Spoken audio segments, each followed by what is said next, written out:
The morning sun was bright that Saturday as Diane Jackson settled at her favorite spot outside Sweet Bean Cafe. The 32-year-old marketing executive had been coming to this coffee shop for years, ever since she moved to this part of town. Today was no different. She ordered her usual caramel latte, found a quiet table on the patio, and opened her laptop to catch up on some work emails. The cafe was bustling with its usual weekend crowd. A street musician played guitar at the corner, and the smell of fresh pastries wafted through the air. Diane took a sip of her coffee and smiled. Despite having to work on a weekend, she couldn't complain about the setting. Her peaceful morning was interrupted by a sharp voice. "Excuse me, you need to move." Diane looked up to see a middle-aged white woman with highlighted blonde hair standing over her table.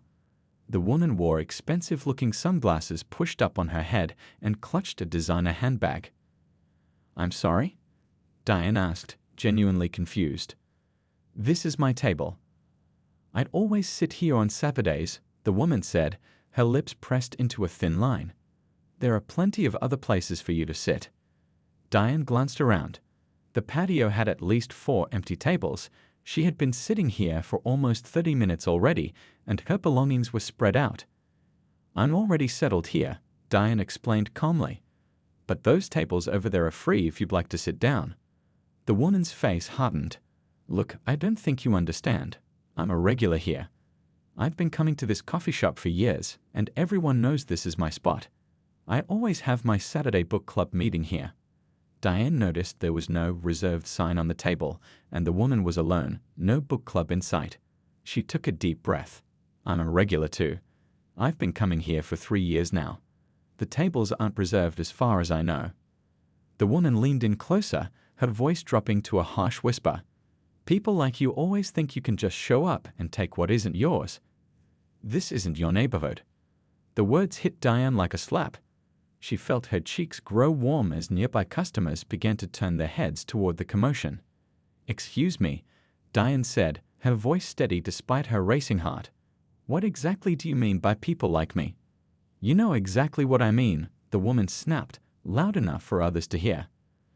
This used to be a nice area before everyone started moving in. An older couple at a nearby table exchanged uncomfortable glances. A young man with glasses looked up from his book frowning. Diane straightened her back.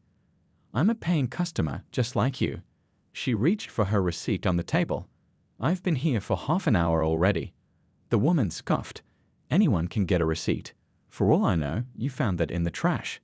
When Diane didn't budge, the woman's hand shot out, knocking over Diane's nearly full coffee cup. The hot liquid spilled across the table, splashing onto Diane's laptop and clothes. "Oh," the woman exclaimed with exaggerated surprise. "How clumsy of me. What an accident." Diane jumped up, grabbing napkins to save her computer. Her white blouse was now stained brown, and her keyboard was dripping. The commotion finally caught the attention of Anthony, the shop manager. He hurried outside, concern written across his face. "What's going on here?" he asked, quickly handing Diane more napkins. "This woman," Diane began. "This woman refused to move from my regular table," the blonde woman interrupted. "And when I tried to explain, she got aggressive and started making a scene." Anthony looked confused. "Ma'am, we don't reserve tables here unless it's for a large event." "Well, you should." The woman snapped. "I spend good money here every week. And now this person is threatening me." Diane's mouth fell open. "Threatening you? You just spilled coffee all over me and my laptop." More customers were watching now, and a few had their phones out, recording the scene unfolding before them. The blonde woman noticed the phones and suddenly changed her demeanor, her voice becoming shaky. "I don't feel safe," she announced loudly, backing away.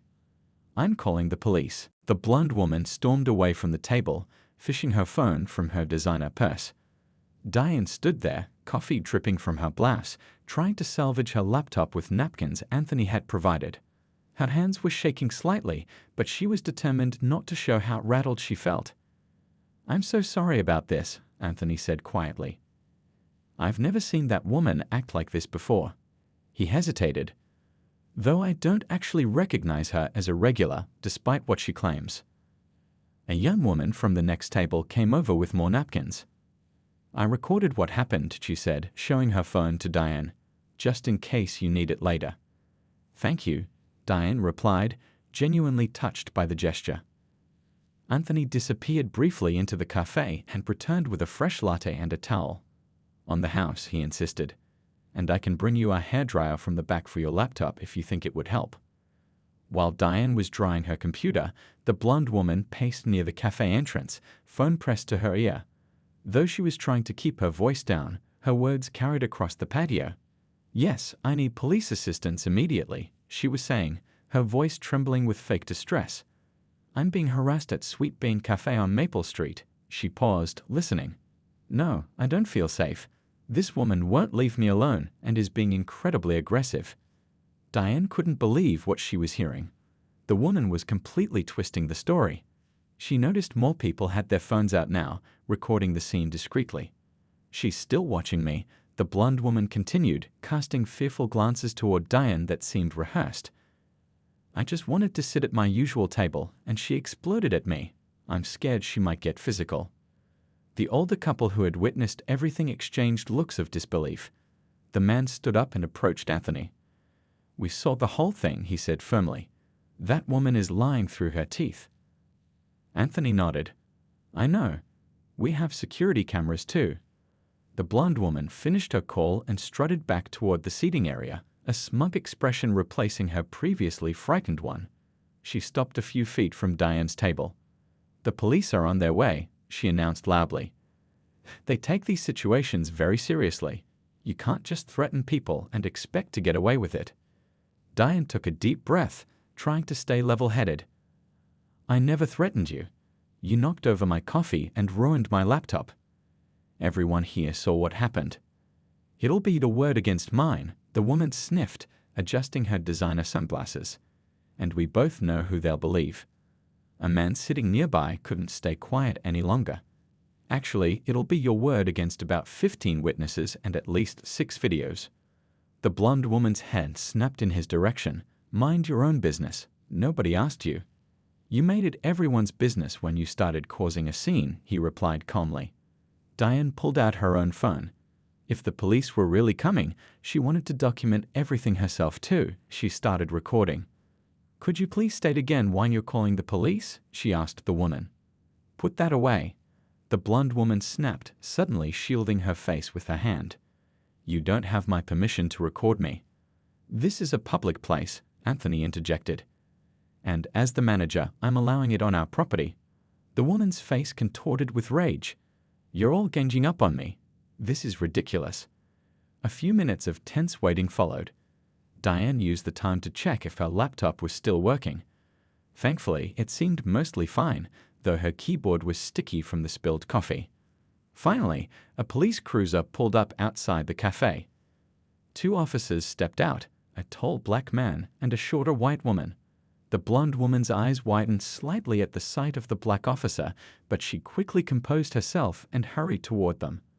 Officers, thank goodness you're here, she called out, her voice suddenly high-pitched and vulnerable. She pointed dramatically at Diane. That's her. That's the woman who threatened me. The officers glanced at each other briefly, then at the scene before them, a coffee shop patio full of people with phones raised, a manager standing protectively near Diane, and coffee stains still visible on Diane's clothing. I see, said the female officer. Why don't we start by getting both sides of the story? Ma'am, could you step over here with me, please? She said to the blonde woman, guiding her a few feet away. The male officer approached Diane. Are you all right, ma'am? He asked. Can you tell me what happened here today? The blonde woman was now putting on quite a show for the female officer. From where Diane stood, she could see the woman dabbing at non-existent tears with a tissue she'd pulled from her purse. Her voice carried across the patio in dramatic bursts. I was so scared, she sobbed. I come here every Saturday, you can ask anyone, and she just refused to move from my regular table. When I politely asked her, she got aggressive. The female officer was taking notes, her face unreadable. And you said she threatened you? What exactly did she say? The blonde woman hesitated, seemingly caught off guard by the direct question. Well, she said if I didn't back off, I would regret it. And the way she looked at me, It was terrifying. Meanwhile, the male officer was speaking calmly to Diane. "Can I get your name, ma'am?" "Diane Jackson," she replied. "I was just sitting here working when she demanded I move. When I refused, she knocked over my coffee onto my laptop." The officer nodded, writing in his notepad. "How long have you been here today?" Diane reached for her phone. "I have my receipt from about an hour ago. I also have several emails I sent from this table with timestamps." Anthony stepped forward. "Officer, I'm Anthony Lopez, the manager. I can confirm Ms. Jackson is a regular customer. The other woman I don't recognize as a regular despite her claims. We also have security footage of the incident." The officer's eyebrows raised slightly. "That would be helpful. And I see several people were recording. Would anyone be willing to share their videos?" Almost immediately, 5 or 6 people stepped forward, offering their phones. The young woman who had first offered Diane napkins spoke up. "I caught everything from the moment she approached the table. She was definitely the aggressor, and she deliberately spilled the coffee." The older man nodded. "My wife and I saw the whole thing too. That woman is making false accusations." The male officer turned back to Diane. "Did you threaten her in any way?" "Absolutely not," Diane replied firmly. "I remained calm the entire time. I just refused to move from a table I was already using." The officer glanced at the coffee stain on Diane's blouse and the laptop still drying on the table. He spoke into his radio. "Hernandez, could you bring the body cam footage out here?" The female officer nodded and tapped something on her chest. Diane hadn't realized the officers were wearing body cameras. This was even better. There would be official footage of the blonde woman's lies. On the other side of the patio, the blonde woman was getting more agitated as she noticed people showing their recordings to the officers. "Those people are all her friends," she shouted suddenly. "They're all conspiring against me." The female officer held up a calming hand. "Ma'am, please lower your voice. We're trying to sort this out." "There's nothing to sort out. I was threatened, and I want her arrested." The officer's voice remained professional but took on a firmer tone. "Ma'am, we don't make arrests based solely on one person's claims. We investigate." The blonde woman's face reddened. "Do you know who I am? I'm friends with Captain Rivera. I play tennis with his wife." At that moment, Anthony returned with a tablet.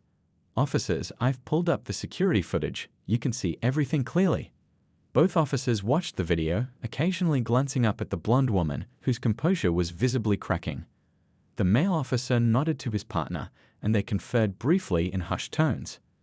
"Ms. Jackson," the male officer said, returning to Diane, "thank you for your patience. We've reviewed the initial evidence, and your account appears to be consistent with what we're seeing." Relief washed over Diane. At least the police weren't automatically taking the blonde woman's side. The female officer was now speaking to the blonde woman, whose theatrical crying had stopped. Instead, she looked increasingly concerned as the officer continued talking. The woman's eyes darted around, perhaps looking for an exit or an alley, but found neither. "That's ridiculous," the blonde woman suddenly exclaimed, loud enough for everyone to hear. "You're just taking her side because—" She cut herself off abruptly, apparently thinking better of whatever she was about to say. But the damage was done. A tense silence fell over the patio as everyone realized what had almost slipped out. The female officer's expression hardened. "Ma'am, I need to see your ID," she said firmly.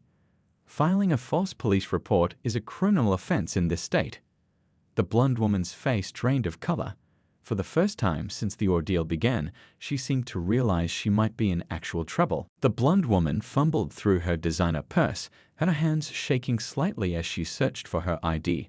Her earlier confidence had completely evaporated, replaced by nervous glances at the growing crowd of onlookers.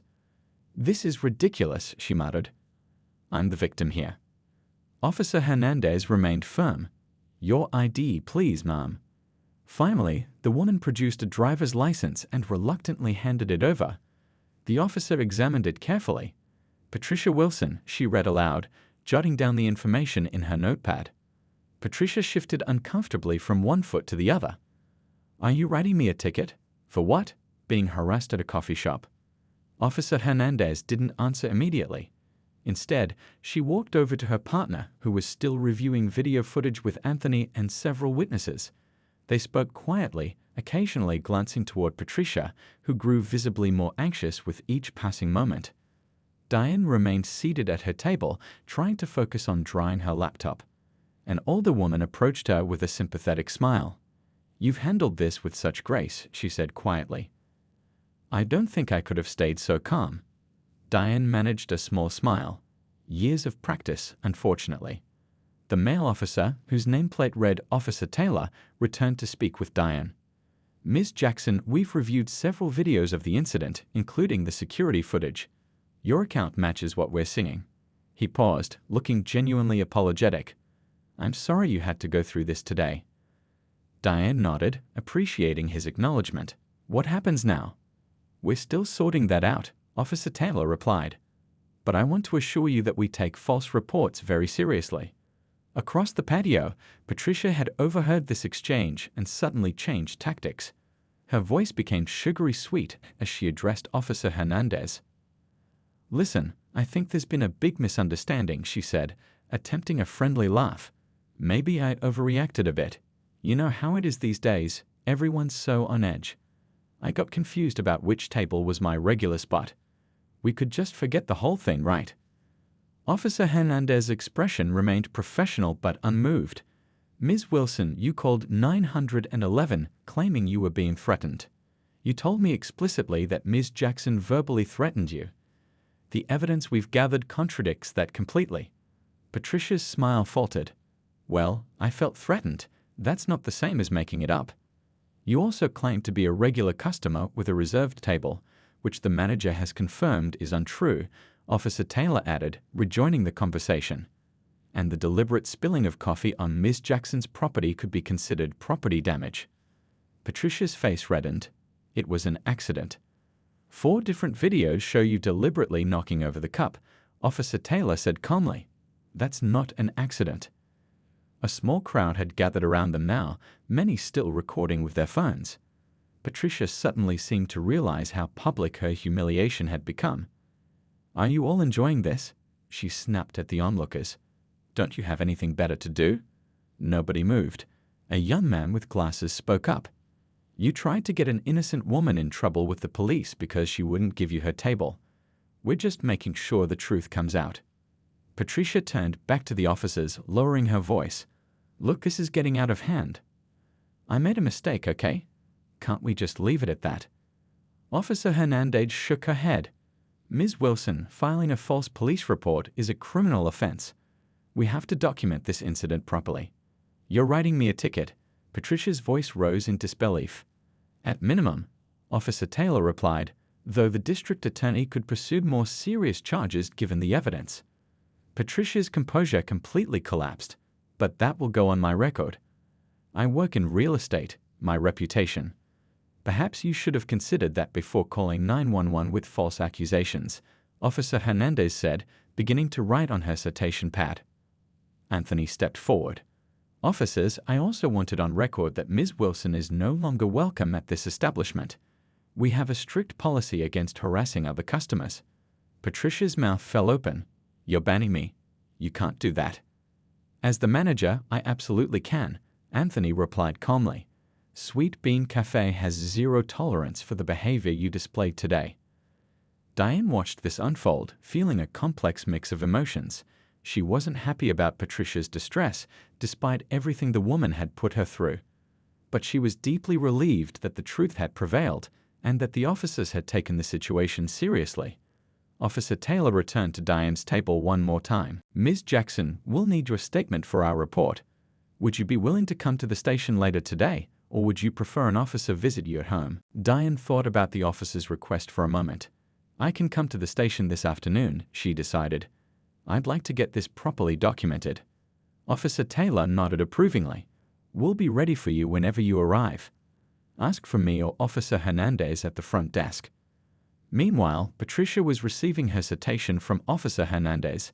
Her hands trembled as she accepted the yellow paper. "This is completely unfair," she protested, her voice quavering. "I was just trying to get my regular table." "Ms. Wilson, the evidence clearly shows otherwise," Officer Hernandez replied firmly.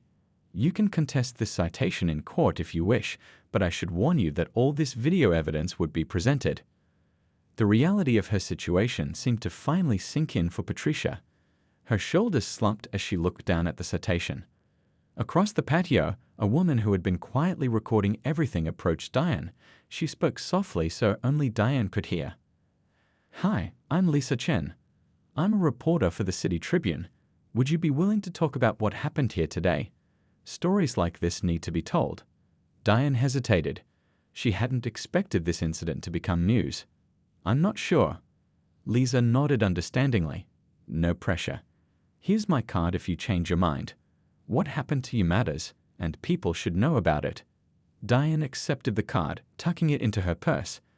The coffee shop had quieted somewhat, though curious customers still whispered among themselves.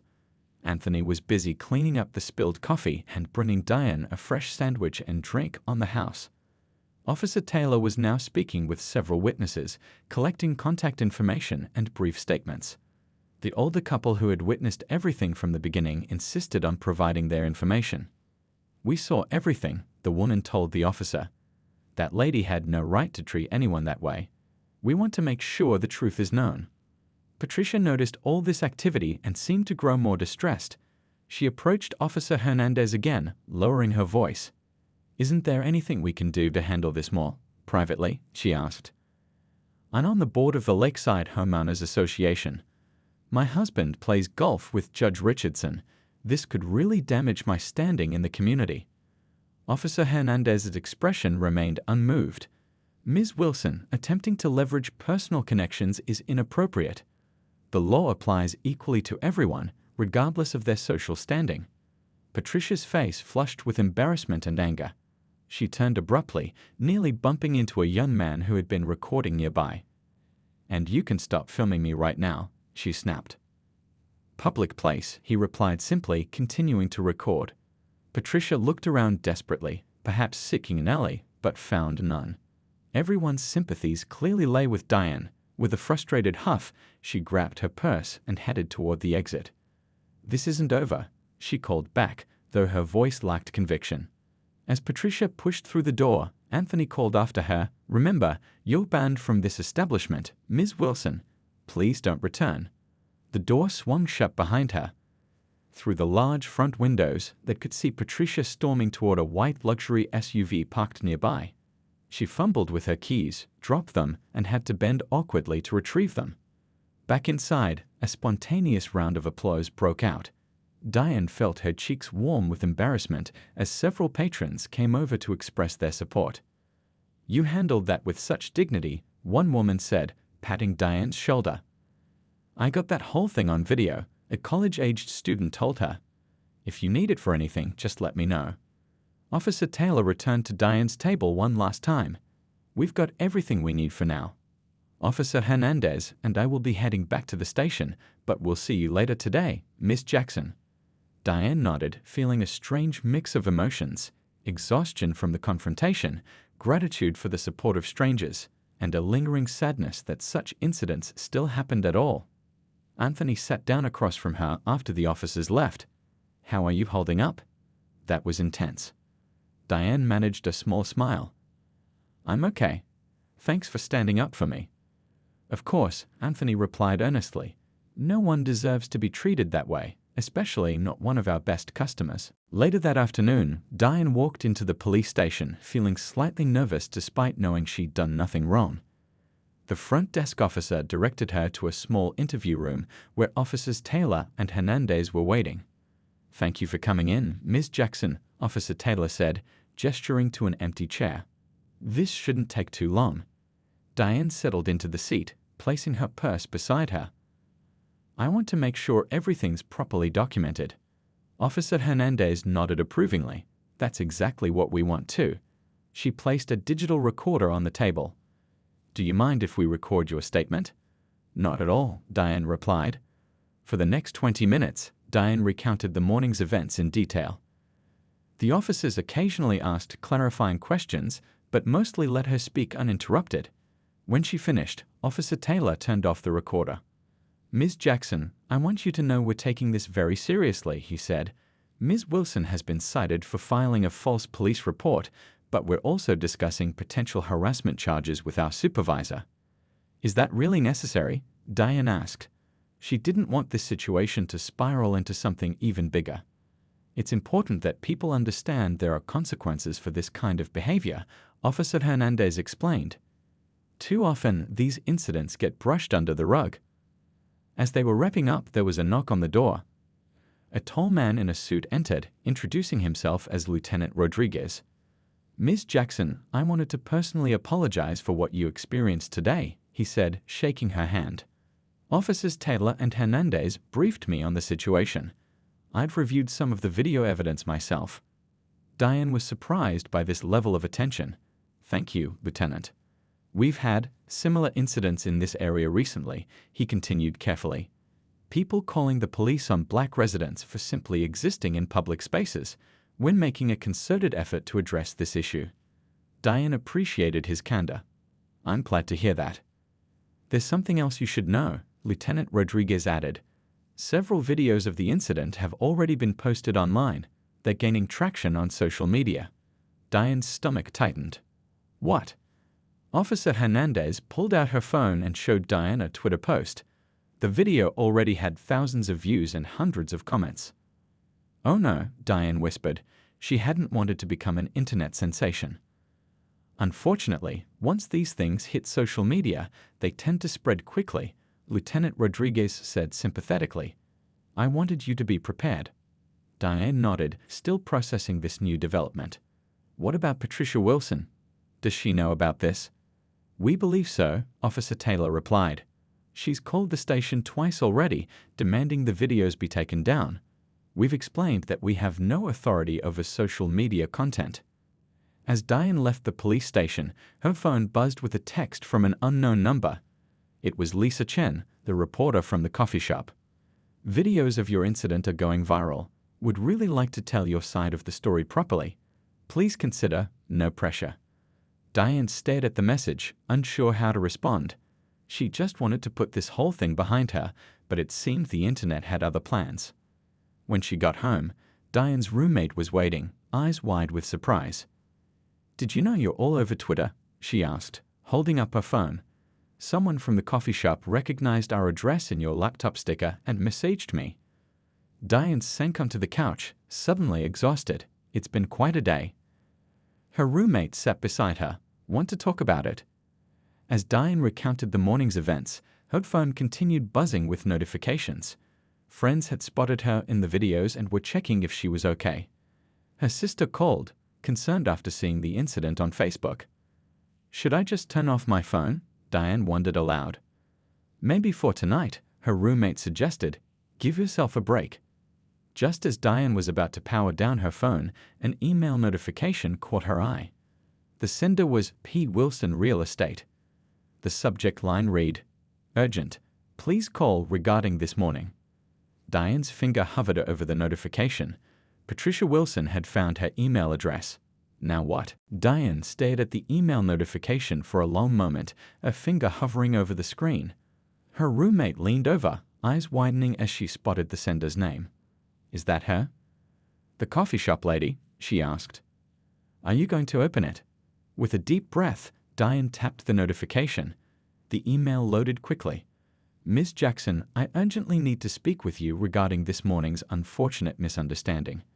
The videos circulating online are damaging my reputation and business. I'm willing to compensate you for your damaged laptop if you would consider issuing a joint statement clarifying that this was all a simple misunderstanding. Please call me at your earliest convenience. Patricia Wilson. Diane let out a mirthless laugh. She's worried about her reputation, not a single word of genuine apology. What are you going to do? Her roommate asked. Before Diane could answer, her phone rang. It was Lisa Chen, the reporter. After a moment's hesitation, Diane answered, Hello. Ms. Jackson, I'm sorry to bother you, Lisa said. But I thought you should know that Patricia Wilson's real estate agency has issued a statement about the incident. Already? Diane was surprised. What did they say? They've placed her on administrative leave pending an investigation. The videos have really picked up steam online. People are calling for her to be fired. Diane felt conflicted. She hadn't wanted this level of public scrutiny for anyone, even Patricia. This is all happening so fast. That's social media, Lisa replied. Listen, I still want to write a proper article about this, not sensationalized clickbait, but something thoughtful about the broader issues at play. Would you reconsider giving a statement? After their call ended, Diane sat quietly, thinking. Her roommate brought her a cup of tea and sat beside her. Whatever you decide to do, I've got your back, she said supportively. The next morning, Diane worked to find the story had grown even bigger. Someone had identified Patricia as a local real estate agent, and her company's social media pages were flooded with angry comments. The original video had millions of views now, and #CoffeeShopKaren was trending. Diane's phone buzzed with another email from Patricia, this one sounding more desperate. Please, Ms. Jackson, my office has suspended me. I'm getting death threats. I know I made a mistake, but this has gone too far. I'm begging you to help calm this situation. As Diane prepared for work, she made her decision. She replied to Lisa's text, agreeing to the interview but with conditions. That afternoon, Diane met Lisa at a quiet restaurant away from the coffee shop. Lisa brought a photographer, but respected Diane's request to keep the conversation focused on the broader issues rather than sensationalizing what happened. I don't want to be known as a victim, Diane explained as they talked. And despite what Patricia did, I don't want her life destroyed either. What I want is for people to understand why these incidents keep happening and how harmful they are. Lisa nodded, taking notes. That's exactly the kind of perspective I want to capture. 3 days later, Lisa's article appeared on the front page of the City Tribune's website, Beyond Viral Videos. A thoughtful conversation about race, privilege, and public spaces. Rather than focusing solely on the coffee shop incident, the piece examined the pattern of similar occurrences nationwide and their impact on communities. Diane was quoted extensively, coming across as measured and insightful. She didn't call for Patricia to be fired, but instead emphasized the need for education and accountability. The article included a statement from Patricia's real estate firm announcing that she would be required to complete diversity training before returning to work. It also mentioned that Patricia had made a donation to a local community center that offered programs for underserved youth. A week after the incident, Diane returned to Sweet Bean Cafe. Anthony greeted her warmly. Our local hero returns, he said with a smile. Your usual table is ready. Diane laughed. No more drama, please. Just coffee. As she settled at her table, a young black woman approached hesitantly. Excuse me, she said. I just wanted to say thank you. I read the article. The way you handled everything, it gave me courage to stand up in my own situation at work. Diane smiled genuinely. That means more to me than any viral video. As she opened her laptop, Diane noticed a new email from the community center where Patricia had made her donation. They were inviting Diane to speak at an upcoming panel discussion about creating inclusive communities. She typed her reply, I'd be honored to participate.